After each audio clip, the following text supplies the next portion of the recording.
தமிழ்நாடு நேயர்களுக்கு வணக்கம்.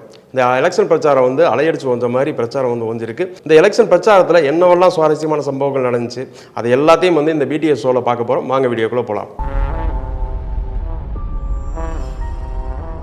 செங்கல்ல இருந்து சுண்ணாம்பு வரைக்கும் கஸ்டமருக்கு நாம தானே கேரண்டி. கான்ட்ராக்டர் குமார் மாதிரி ஆளுங்களுக்கு தான் ஜிபிஆரின் டிஎம்டி கம்பிகள். இந்த பிரச்சாரம் நடந்ததுனால இந்த பிரச்சாரத்தில் வந்து யார் ரொம்ப எஃபெக்டிவாக இருந்தான்னு நீங்கள் நினைக்கிறீங்க?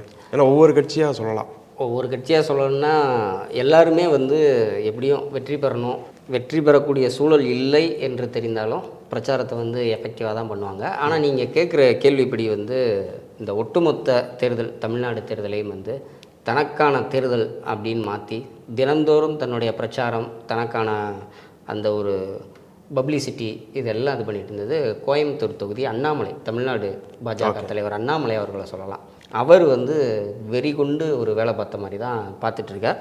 இந்த 2024 நாடாளுமன்ற தேர்தல் தமிழ்நாட்டில் அண்ணாமலையை சுற்றி தான் வந்து நடைபெற்றதுன்னு கூட சொல்லலாம். நீங்கள் நல்லா பார்க்கலாம், எடப்பாடி அவர்கள் ரொம்ப பெரிய அளவில் இதில் வெளியே வரல. அதன் பிறகு திமுக தலைவர் ஸ்டாலின், முதலமைச்சர் ஸ்டாலின் அவருடைய மோடிக்கு எதிரான பேச்சு, அவருடைய பேச்சு தனியாக இருந்ததே தவிர அது தேர்தல் பிரச்சாரம் தான். ஆனால் இந்த வேட்பாளர் அந்த வேட்பாளர் ஒவ்வொரு இடத்துலையும் அவருடைய பேச்சு ஹைலைட்டாக இருந்தது.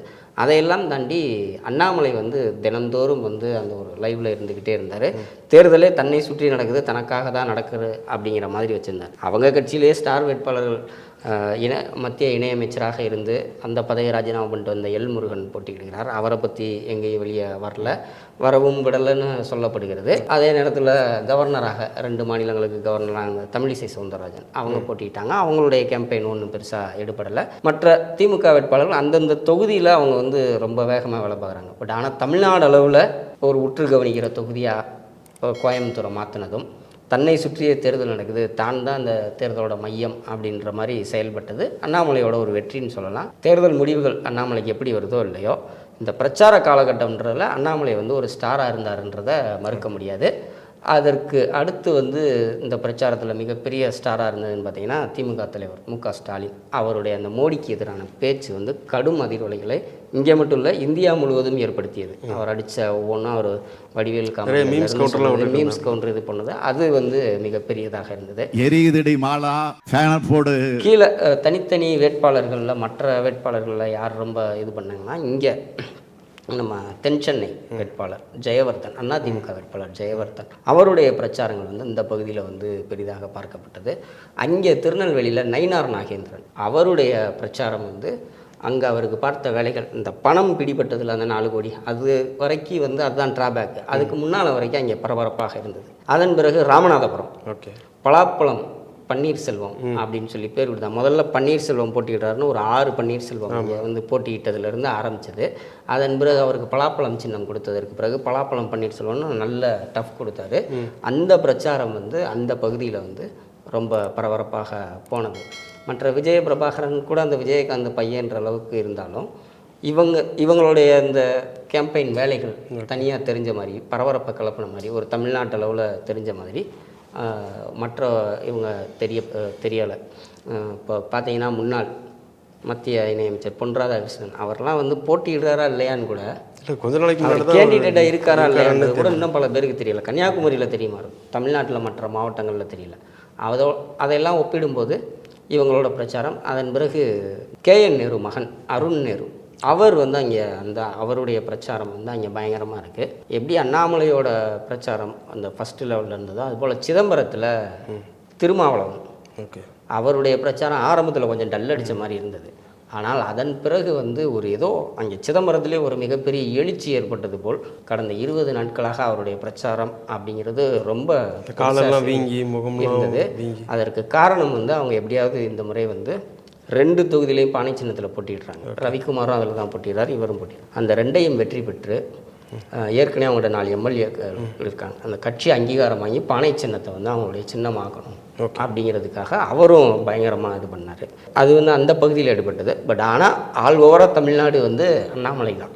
அண்ணாமலை தான் சிறப்பாக பண்ணார். ஆனால் எனக்கு இன்னொரு சின்ன கேள்வி இங்கே வருதுண்ணா. என்னென்னா தமிழ்நாட்டோட மாநில தலைவர், ஏன்னா ஒரு தேசிய கட்சியோட மாநில தலைவர் ஒரே ஒரு தொகுதியில் மட்டும் அவர் போயிருக்கணும். அவங்க வேட்பாளர்கள் கட்சிக்கு பின்னாடி அது அவங்க தொகுதியில் போட்டியிட அவர் ஒரு மாநில தலைவர்ன்ற அடிப்படையில் இப்போ மு.க. ஸ்டாலின் முதலமைச்சர் வேட்பாளராக போட்டியிட்டாலும் நான் சொல்கிறது சட்டமன்றத்தில் அவர் எல்லா தொகுதிகளுக்கும் பிரச்சாரம் போவார். முடிஞ்ச அளவுக்கு கவர் பண்ணிடுவார், பாயிண்ட் ஆகுது. எடப்பாடி அவர்களும் அது போல் போனார். அவருக்கு கடும் எதிர்ப்பு நிலவிய தென் மாவட்டங்களுக்கே அவர் வந்து பிரச்சாரம் பண்ணார். இவர் போயிருக்கணும். ஆனால் இப்போ அண்ணாமலை வந்ததற்கு பிறகு அந்த உள்கட்சி மோதல்ன்றது ரொம்ப பட்டவர்த்தனமாக வெளிப்படையாக தெரியுது. எல் முருகனுக்கும் அவருக்கும் இருக்குது, பொன் ராதாகிருஷ்ணனுக்கும் அவருக்கும் ஆரம்பத்தில் இருந்து ஆகலை. தமிழிசை சவுந்தரராஜனோட தமிழிசை சவுந்தரராஜனை அவர் கண்டுக்கிட்ட மாதிரியே தெரியல. இன்னும் சொல்லப்போனால் அவர் கோயம்புத்தூரில் போட்டியிடுவதற்கு அவருக்கு வேலை பார்ப்பதற்காக ஈரோடு மற்ற மாவட்டங்கள்லேருந்து ஆட்களை கூட்டிகிட்டு போய் அங்கே வச்சுறாரு. அதனால் அங்கே போட்டியிடுகிற அந்த மற்ற மாவட்டங்களில் போட்டியிடுகிற பிஜேபி கேண்டிடேட் அவங்க வேலை பார்க்க ஆள் இல்லாமல் திண்டாடிக்கிட்டு இருக்காங்க. இவர் இப்படி தான் பண்ணாரே தவிர மற்ற எதையும் கண்டுகொள்ளவில்லை. இன்னொன்று, மற்ற யாருடைய பிரச்சாரங்களும், அதாவது பொன் ராதாகிருஷ்ணனோ தமிழிசை சவுந்தரராஜனோ ஒரு வினோஜ் பி செல்வமோ எல் முருகன் இவங்களோட பிரச்சாரமோ பெரிய அளவில் வந்து வெளியே தெரியாத அளவுக்கும் அவர் பார்த்துக்கிட்டாருன்னு சொல்கிறாங்க. நயினார் நாகேந்திரன் அந்த பணம் அவங்களுடைய அந்த ஹோட்டல் பணம் மாட்டினது இல்லையா, அதே வந்து அது வந்து மாற்றுக் கட்சியினர் யாரும் சொல்லி கொடுத்து இது பண்ணலை. அது பணம் மாட்டிய போது என்ன சொல்கிறாங்கன்னா, அவர் வந்து அங்கே பிரச்சாரம் பண்ணி ஒரு பெரிய ஸ்டார் மாதிரி நயினார் நாகேந்திரன் போயிட்டார். அது அண்ணாமலை அவர்களுக்கு பிடிக்காதனால அந்த அதிருப்தியில் அந்த உள்கட்சி மோதலில் தான் அதை காட்டி கொடுக்கப்பட்டதுன்னு கூட சொல்கிறாங்க. பட் அதுக்கு நம்மகிட்ட ஆதாரம் எதுவும் இல்லை. அப்படி ஒரு தகவல், இதுதான் வந்து உண்மை. இப்போ எலெக்ஷன் வந்து இப்போ பிரச்சாரம்லாம் நடந்து முடிஞ்சிருச்சு. பிரச்சாரத்தோடு அவங்க வந்து வெறும் வாக்கு சேகரிப்பில் மட்டும் ஈடுபட மாட்டாங்க, பணப்பட்டுவாடாவும் இருக்கும்ல.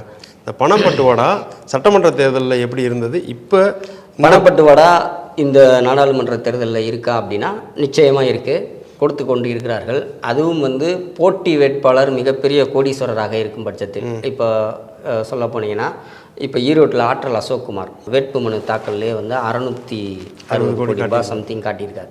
அவர் வந்து அங்கே வந்து பணம் கொடுப்பதாக தகவல் வருது. ஸோ அப்போ வந்து திமுகவுக்கு என்ன இன்னும் நெருக்கடி ஆகுதுன்னா, இவங்க வந்து அவருக்கு ஈக்குவலாக கொடுக்கணும் அப்படிங்கிற மாதிரி ஆகுது.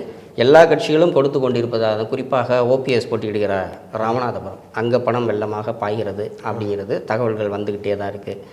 அதே போல் சிதம்பரம் தொகுதி திருமாவளவன் அவர்களை எப்படியாவது தோற்கடிக்க வேண்டும் அப்படிங்கிறது காரணமாக பிஜேபி அங்கே நிறையா வந்து பணம் கொடுக்குறாங்கன்னு தகவல். இன்னும் சொல்ல போனால் அது வந்து விடுதலை சிறுத்தைகள் அந்த தொண்டர்கள் தங்கியிருந்த ஹோட்டல் பக்கத்துலேயே ரூம்லேயே அந்த பணப்பட்டுவாடை நடந்து அது சின்ன எனக்குள்ள ஒரு சின்ன ஒரு வாக்குவாதமாக மாறிச்சு. அப்புறம் அது வேறு மாதிரி போயிடுச்சுன்னு வைங்களேன்.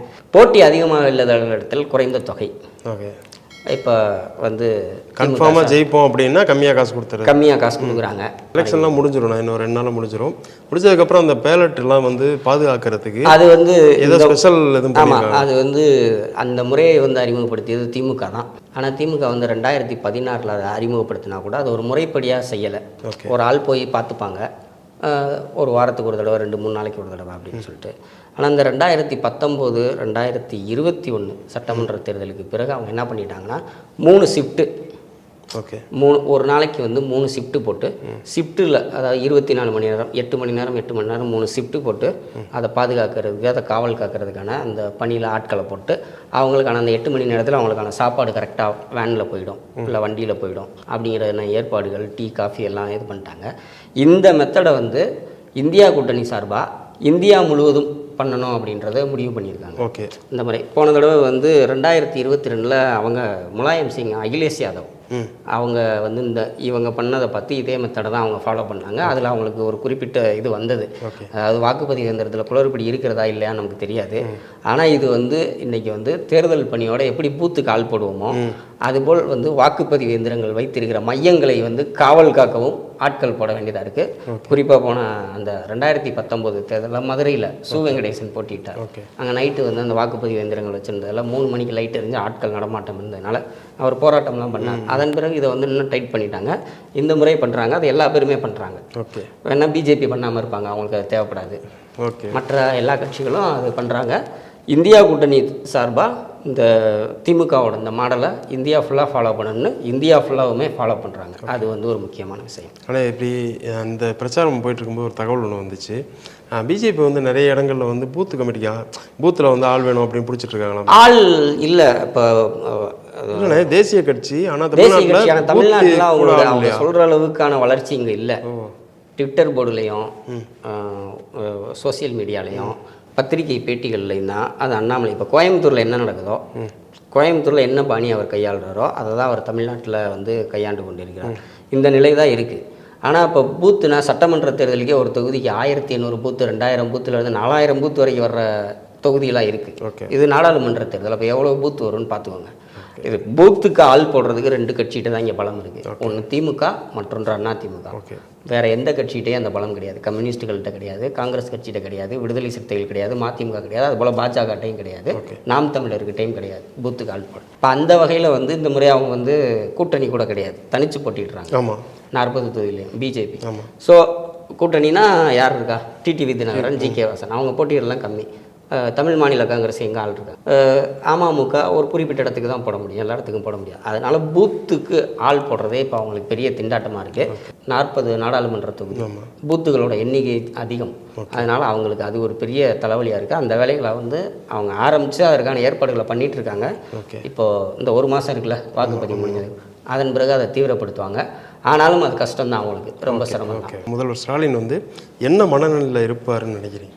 ஏன்னா இந்தியா கூட்டணி அவர் ஸ்டாலின் இல்லை, இங்கே வந்து திமுக கூட்டணியினர் முழு உற்சாகமாக இருக்காங்க. 40க்கும் 40 அவங்க தான் ஜெயிக்க போகிறோன்றதில் ரொம்ப உறுதியாக, ரொம்ப கான்ஃபிடெண்ட்டாக, ரொம்ப தன்னம்பிக்கையாக இருக்காங்க. இடையில வந்து ராம்நாடு, திருச்சி, அவர் துரை வைகோ வந்து தீப்பெட்டி சின்னத்தில் போட்டியிட்டதுனால திருமாவளவனை தோற்கடிக்கிறதுக்கு மிகப்பெரிய சிதம்பரம் தொகுதி. அதன் பிறகு இங்கே நம்ம தென் சென்னையில் தமிழச்சி தங்கப்பாண்டியன் அவங்க வேலையை பார்க்கல, அவங்களுக்கு வந்து கட்சி ஒன்றும் சப்போர்ட் பண்ணலை, இந்த இடங்கள்லாம் வந்து தோல்விக்கான அறிகுறிகள் தெரியுது அப்படின்லாம் சொன்னாங்க. ஆனால் அதையும் வந்து மேனேஜ் பண்ணி சரி பண்ணிவிட்டு இப்போ வந்து அந்த தொகுதிகள், இந்த பிரச்சனைக்குரிய தொகுதிகள்னு எதாவது சொன்னாங்களோ அதையும் அவங்க சரி பண்ணிட்டாங்க அவங்க வகையில். ஸோ 40க்கு 40 வெல்வோம் அப்படிங்கிறது. தமிழ்நாட்டை பற்றி அவர் கவலைப்படலை. மத்தியில் என்ன நடக்க போகுது, மற்ற அவருக்கு கவலை எல்லாம் வந்து இங்கே போட்டியிடக்கூடிய திமுக வேட்பாளர்களை பற்றியோ திமுக கூட்டணி கட்சி வேட்பாளர்களை பற்றியோ இல்லை. இந்தியா கூட்டணியிலிருந்து மற்ற மாநிலங்களில் போட்டிடுறாங்கல்ல, அங்கே என்ன வரப்போகுதுன்றதான் அவருடைய கவனம், சிந்தனை முழுவதும் இருக்குது. இதுதான். ஆனால் இவ்வளோ நேரம் உங்கள் கருத்துக்களை வந்து பகிர்ந்துக்கிட்டதுக்கு ரொம்பவே நன்றிண்ணா. இந்த வீடியோ பிடிச்சிருந்தா லைக் பண்ணுங்கள், கமெண்ட் பண்ணுங்கள், ஷேர் பண்ணுங்கள். இந்த மாதிரி நிறைய வீடியோஸ்களுக்கு தமிழ்நாடு யூடியூப் சேனலை சப்ஸ்கிரைப் பண்ணுங்கள். கட்டுற கம்பிலிருந்து அடிக்கிற ஆணி வரைக்கும் எல்லாம் குவாலிட்டியாக இருக்கணும்ல. பிரகாஷ் போன்றவர்களுக்காகவே GBRின் TMT கம்பிகள்.